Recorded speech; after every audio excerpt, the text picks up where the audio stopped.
എല്ലാ സുഹൃത്തുക്കൾക്കും life vision talk ഷോയിലേക്ക് ഒരിക്കൽ കൂടി സ്വാഗതം ചെയ്യുന്നു. കഷ്ടിച്ച് 2-3 ദിവസങ്ങൾ കഴിഞ്ഞാൽ എല്ലാ കുട്ടികളും സ്കൂളിലും പ്രീ സ്കൂളിലും കോളേജുകളിലും യാത്രയാകുകയാണ്. ഏതാണ്ട് വീട് ഒരു നിശ്ചല അവസ്ഥയിലേക്ക് മാറുകയായിരിക്കും. മാതാപിതാക്കൾ ജോലിക്ക് പോകും. വീട്ടിൽ പിന്നെ ശേഷിക്കുന്നത് മുത്തശ്ശനും മുത്തശ്ശിയുമായിരിക്കും. ഏതാണ്ട് കുറച്ചു കൂടുതൽ ദിവസങ്ങൾ എല്ലാവരും ഒന്നു ചേർന്ന് വീട്ടിലുള്ളപ്പോഴുള്ള ഒരു അന്തരീക്ഷം ആയിരിക്കില്ല ഇനിയുണ്ടാകുന്നത്. വളരെ സൈലൻസ് ആയിരിക്കും. വീട്ടിൽ മറ്റാരും കാണത്തില്ല. ഇല്ലെങ്കിൽ കുസൃതിത്തരങ്ങളും ഒച്ചപ്പാടും തമാശകളൊക്കെ കേട്ടിട്ടുള്ള ഒരു നല്ല ദിവസങ്ങൾ അങ്ങനെ കഴിഞ്ഞ് കിട്ടുന്നു. ഇല്ല, പ്രധാനമായി പേരൻസും ഗ്രാൻഡ് പേരൻസൊക്കെ ശ്രദ്ധിക്കേണ്ടത് കുട്ടികൾ, ഞാൻ മുൻപൊരു വീഡിയോയിൽ സൂചിപ്പിച്ചു, കുട്ടികൾ അവർ ഹോസ്റ്റലിലും കോളേജിലും ദൂരസ്ഥലങ്ങളൊക്കെ പോകുമ്പോൾ അവിടെ എങ്ങനെയായിരിക്കണം, അവരുടെ ആൺസുഹൃത്തോ പെൺസുഹൃത്തുക്കളോ ആരുണ്ടായിരുന്നാലും അവരുടെ ഏത് രീതിയിലും നമ്മുടെ നിലവാരത്തിനനുസരിച്ച് നമ്മുടെ നിലവാരങ്ങൾക്ക് ഒരു തകർച്ചയും ഇല്ലാത്ത രീതിയിലുള്ള ഒരു സമീപനമായിരിക്കണം. ഇതെല്ലാം അവർക്ക് വ്യക്തമായി പറഞ്ഞ് മനസ്സിലാക്കി കൊടുക്കണം. ചില കുട്ടികൾക്ക് ഹോം സിക്ക് വരും. അച്ഛനെയും അമ്മയെയും ഗ്രാൻഡ് പേരൻസിനെ പിരിഞ്ഞ് നിൽക്കുമ്പോൾ ഒരു ഹോം സിക്ക് വരെയൊക്കെ ഉണ്ടാകും. അതൊക്കെ സ്വാഭാവികമാണ്, അത് ഉണ്ടാകും. അങ്ങനെ ഉണ്ടായാലും വിഷമിക്കാൻ പാടില്ല. ഇതൊക്കെ കാര്യമായിട്ട് കുഞ്ഞുങ്ങളെ പറഞ്ഞ് മനസ്സിലാക്കി കൊടുക്കേണ്ട ഏറ്റവും വലിയ ചുമതല ഗ്രാൻഡ് പേരൻസിനാണ്. അവർ അതിന് മടി കാണിക്കുന്നത്. കാരണം ഈ ഗ്രാൻഡ് പേരൻസ് ഉള്ള വീടുകളിൽ ഏറ്റവും കൂടുതൽ കുട്ടികളെ അറ്റാച്ച് ആകുന്ന അവരോടൊപ്പമാണ്. കാരണം അവരുടെ പേരൻസ് ജോലിക്ക് പോകും. അപ്പോൾ ഇവർ തനിച്ചേ ഉണ്ടാവുള്ളൂ. അപ്പോൾ അവരുടെ ഒരു ബന്ധങ്ങളൊരു വലിയ ബന്ധങ്ങളാണ്.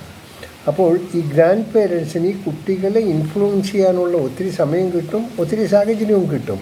അതൊന്ന് ഓർക്കുക.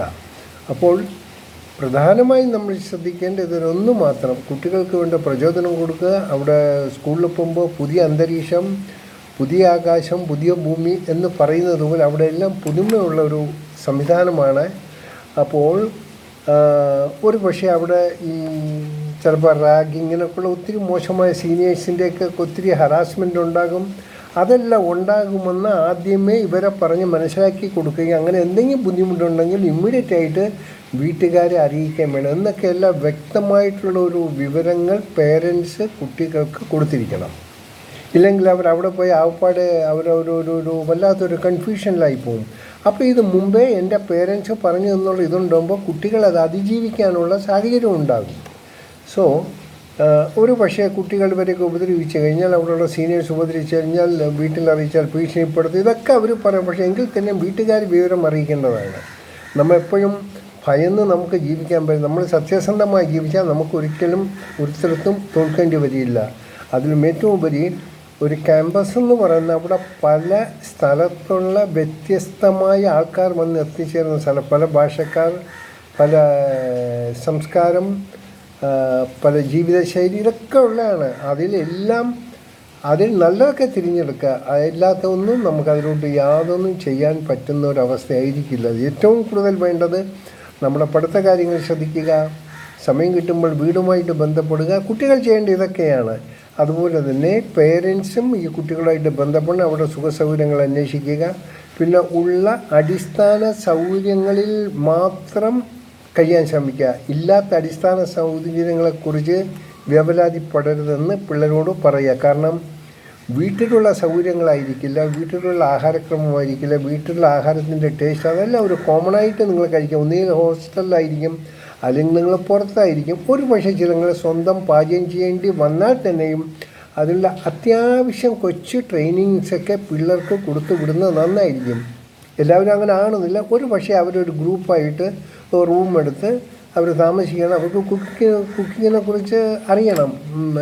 മെയിൻലി ഈ പെൺകുട്ടികൾ അവരെല്ലാം ഒരു ഗ്രൂപ്പായിരിക്കും ചിലപ്പോൾ താമസിക്കുക, അതിലെ പെയിൻ ഗസ്റ്റ് അങ്ങനെയൊക്കെ ഉണ്ടാകും. അപ്പോൾ ഏത് സാഹചര്യത്തിന് അതിജീവിക്കാനുള്ള ഒരു വടികൾ, ഒരു സ്ട്രെങ്ത് എല്ലാ കുട്ടികളും ഉണ്ടാകണം. എങ്കിൽ മാത്രമേ നമുക്ക് നമ്മുടെ ലൈഫിനെ ബിൽഡപ്പ് ചെയ്യാൻ പറ്റൂ.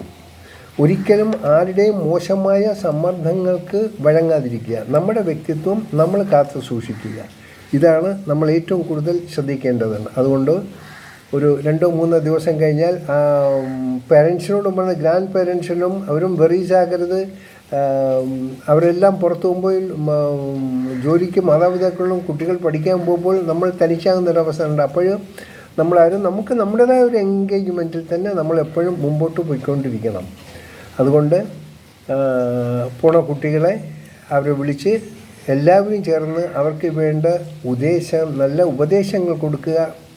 പിള്ളേർക്ക് വേണ്ട അവർക്ക് വേണ്ട ധൈര്യം കൊടുക്കുക. അവരെ കൂടുതൽ കാര്യങ്ങൾ പറഞ്ഞ് മനസ്സിലാക്കുക. അതായിരിക്കും ഗ്രാൻഡ് പേരൻസിൻ്റെ ഏറ്റവും വലിയ ചുമതല എന്ന് പറയുന്നത്. അത് മറക്കാതിരിക്കുക. കുട്ടികളെ നന്നായിട്ട് പഠിച്ച് നല്ല മിടുക്കന്മാരായി വരാൻ പറയുക. ഇനി അടുത്തൊരു വെക്കേഷന് മാത്രമേ നമുക്ക് എല്ലാവരുമായി ഒന്നിച്ചു ചേരാൻ പറ്റൂ. അതുകൂടെ ഓർക്കുക. അതുകൊണ്ട് ആരും വിഷമിക്കേണ്ട കാര്യമില്ല. സോ പുതിയതായി പോണ എല്ലാ കുട്ടികൾക്കും എല്ലാവരും നല്ല സ്മാർട്ടായിട്ട് എല്ലാ ലക്ഷ്യങ്ങളും സാധീകരിക്കാനുള്ള എല്ലാ ഇതും ഈശ്വരൻ തരട്ടെ. നിങ്ങൾക്ക് എല്ലാവർക്കും ലൈഫ് വിഷൻ ടോപ്പ് സ്റ്റാറിൻ്റെ അഭിവാദനങ്ങൾ. ഒപ്പം ഞാൻ GK തുമ്പക്കാരൻ. കാണാൻ വീണ്ടും മറ്റൊരു വീഡിയോയിലൂടെ. Thank you.